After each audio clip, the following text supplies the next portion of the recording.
Fala pessoal, sejam todos muito bem-vindos a mais um vídeo aqui no canal. Videozinho que vocês já viram, ó, é mais um vídeo na hora do mate. E eu quis trazer esse vídeo para vocês, que foi uma publicação que eu vi do pessoal da 3Tentos, né? Bem bacana, uma forma de pensar, de observar algumas informações. E que eu quero trazer isso aqui para vocês, tá? A respeito de densidade de semeadura de soja.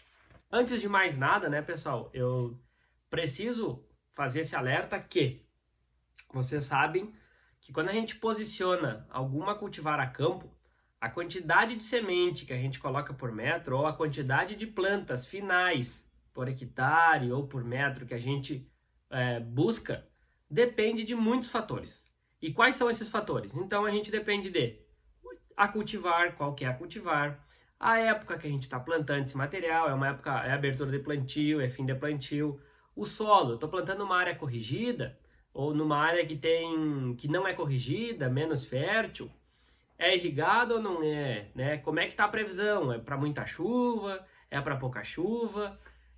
Qual que é a região? Então, assim, tem muitos fatores que a gente tem que levar em consideração, né? Uma cultivar tem um hábito de crescimento determinado, indeterminado, ela ramifica mais ou ramifica menos, então a gente precisa avaliar, a gente precisa entender o cenário para poder tomar decisão. Mas aqui eu trago nesse trabalho, que eu já vou postar uma foto aí para vocês e mostrando as imagens, algumas informações, né, que foi um compilado que a 3Tentos adaptou de um trabalho, né, trazendo algumas informações, e eu fiz mais umas contas em cima, porque eu gosto de brincar no Excel e fazer as contas, e trouxe isso tudo aqui para vocês. E aproveitando para ti que tá vendo esse vídeo, eu larguei tempos atrás aqui no YouTube, deixei lá no Instagram também, é um projeto de consultoria que eu tô fazendo com alguns produtores, tá? A gente já tem 2 produtores que toparam aí, então eu vou acompanhar as áreas desses produtores na época de soja. Se tu tiver interesse também, tá? É só clicar no link que eu vou deixar aqui embaixo, que é do meu WhatsApp. A gente pode, enfim, conversar, se tu quiser entender como é que vai funcionar e tal, né? Claro que por questões de região ainda, eu tô ficando mais região aqui do sul mesmo, né? Aqui na proximidade por questões de deslocamento, tá? Mas tudo a gente pode alinhar e conversar. Claro, só se for outro estado, daí complica, eu não vou conseguir olhar as áreas, né, muito longe, aí inviabiliza para o projeto inicial que eu estou fazendo, tá?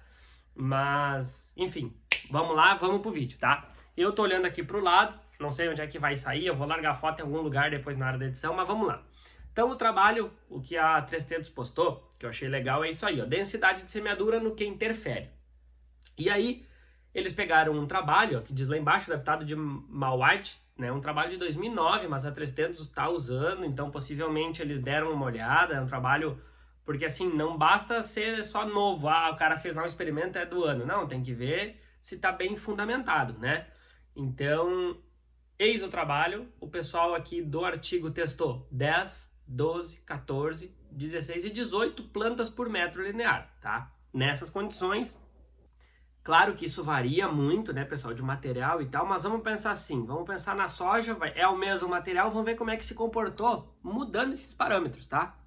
Então, olha só, primeira coisa que o pessoal do artigo aqui avaliou é a altura da planta. Então, a gente vê uma tendência conforme, né, isso a gente já pode esperar, que conforme a gente aperta o número de plantas, ou seja, quanto mais semente a gente larga por metro, a gente vai ter mais plantas emergidas, né? E, consequentemente, a gente vai ter uma planta mais alta. Por quê? Porque elas acabam competindo entre si por luminosidade e elas têm uma tendência a estiolar, a crescer, a subir, vão em busca de luz. Então, quanto mais a gente aperta a população, a gente tem essa tendência dos materiais crescerem um pouco mais, tá? O pessoal fez uma avaliação de número de vagens que eles encontraram por planta, tá? Então, a gente vê assim, exceto ali 16, que deu a diferença de 1, né, para menos, mas a gente vê o que é uma tendência de, pegando os extremos, a gente decresce. Tá? Quanto menos planta, a gente vê o que? Que são plantas mais carregadas. Isso a gente consegue notar na lavoura quando fica aquele pé sozinho. Ou numa cabeceira, ou num lugar que deu uma falha e ficou um pé meio sozinho, a gente olha é um pinheirinho, né? Uma árvore de soja, assim. Então isso a gente consegue perceber. Então, quanto mais foi apertando a população, claro, ela fica com menos espaço, acaba possivelmente engalhando menos e tal, botou menos vagens por planta. Outro fator é a inserção da primeira vagem. E aí a gente vê o quê? Que quanto mais foi apertando a população, a planta cresceu mais, consequentemente a inserção da primeira vagem ficou mais alta, tá? Ficou mais longe do solo. Isso é bom ou isso é ruim? Isso depende, pessoal, tá? A gente pode pensar assim, ah, uma inserção mais alta é mais fácil para eu colher, por exemplo, fico mais longe do solo, longe de respingos de chuva, enfim, eu posso pensar dessa forma, tá? Só que pensando no seguinte sentido, eu mudei aí, ó, da primeira para a última, nem 2 centímetros, tá? Da inserção da primeira vagem. A gente for olhar lá, 10 plantas por metro, a gente tem 17,5. E a outra é com 19,5, a última ali, tá? Agora, se vocês virem, naquela foto anterior, com 18 plantas, a minha planta é muito mais alta. Como é que faz para chegar produto lá embaixo? Né? Numa aplicação, pensando lá na minha terceira, quarta aplicação de fungicida, num ano muito chuvoso ou independente, né? Porque até num ano mais seco a gente vai notar isso. O que vai acontecer com o bacheiro? Eu tenho um microclima muito favorável para a doença, né? Lá embaixo, porque ele vai fechar primeiro, é mais difícil de chegar ao produto, então tem vários fatores que a gente tem que cuidar também, além disso, para posicionar material, tá? Mas é uma tendência que quanto mais a gente apertou, a vagem ela ficou mais alta do solo. E aí, a outra avaliação é grão por vagem, tá? É grão por vagem. Então também a gente percebe o quê? Que conforme se aumentou o número de planta,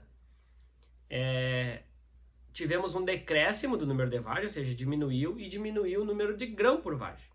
Mas aí fica a pergunta, tá, mas o que produziu mais? Porque assim, eu tenho menos vagem com menos grão, mas eu tenho muito mais planta, né? Tipo, de 10 para 18 são 80% a mais de planta. E aí, como é que fica o cenário? E foi justamente isso que eu quis fazer. Então eu joguei esses números no Excel, fiz a conta para a gente chegar na produtividade. E só para refrescar a memória, ou para quem não sabe, como é que eu calculo a partir dessas informações um potencial produtivo ou uma produtividade? Então, por exemplo, eu peguei 10 mil metros quadrados, dividi pelo espaçamento de 0,45, tá? Vai dar 22.222,2222 metros lineares. E aí eu só saio multiplicando. Então eu peguei esse número grande que deu, vezes o número de planta, que eu tinha no metro, o número de vagem, o número de grão por vagem e o PMS. Tá, Bruno, mas cadê o PMS aí? Não falaram. Pois é, não tinha PMS. Eu estipulei botei aqui 170 gramas, tá? Claro, pessoal, isso é o que? É uma suposição que eu fiz. A partir desses dados, eu quis botar um PMS padrão para todos para considerar que as plantas botaram o mesmo peso de grão. Eu só quero ver o que mudou. Mas existe a possibilidade do que a planta que, por exemplo, botou mais galho ou menos galho, mudou o PMS, porque existem cultivares, né? Isso, inclusive, o pessoal das detentoras comentam, cultivar tal, se tu pegar as vagens dos galhos, ela tem um grão mais leve que as vagens do ramo principal, ou vice-versa. Então, assim, é tudo suposições. Mas para fazer a conta, e para a gente não ficar na curiosidade, eu chutei um PMS padrão para tudo e só meti a conta. Então, tá aí o que vocês estão vendo, ó. Resumindo, plantas por metro, aqui vai de 10 a 18, vagens por planta, né, de 51 até 34 lá na última, grãos por vagem e peso da minha semente. Multipliquei tudo e dividi por 60, o que a gente vê? A gente teve variação, tivemos sim, tá? Ali com 18, pessoal, se a gente olhar, por exemplo, onde foi a maior produção? Com 14, tá? Depois veio 10, 12, tá? E aí 16 foi a última, perdendo ali pro D18. Aí o que podemos pensar? Eu fiz a seguinte análise. Olhem só como de 10 a 14 a gente fica numa gama muito boa, tá? E inclusive, pessoal, tá? Inclusive, isso é uma opinião minha. Se a gente pegar aí de 10 a 14 plantas nascidas, esse intervalo, a gente posiciona aí, eu não vou dizer mais do que 90, mas eu poderia, eu até arrisco dizer que 99% das populações, dentro da época normal delas, de 10 a 14 a gente consegue estabelecer todas aqui na nossa região, tá? Mas é um intervalo interessante. Inclusive, a gente aumentando mais população, a gente tem outros fatores, como eu comentei com vocês. Chegar nesse bacheiro para controlar, o microclima lá embaixo é mais favorável para doenças, né? Porque ele areja um pouco menos. A gente gasta bem mais semente, tá? A gente está falando aí de 10, por exemplo, para 18, né? Planta, a gente está falando de 80%. É bastante coisa.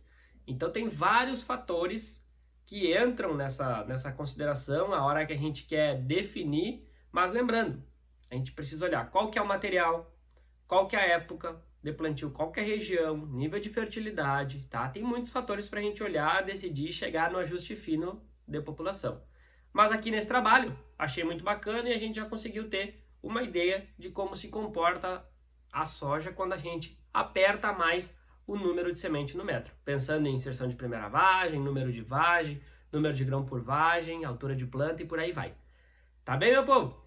Espero que vocês tenham gostado, espero que o vídeo tenha sido legal, tenha sido útil e vamos que vamos. Até o próximo. Tchau, tchau!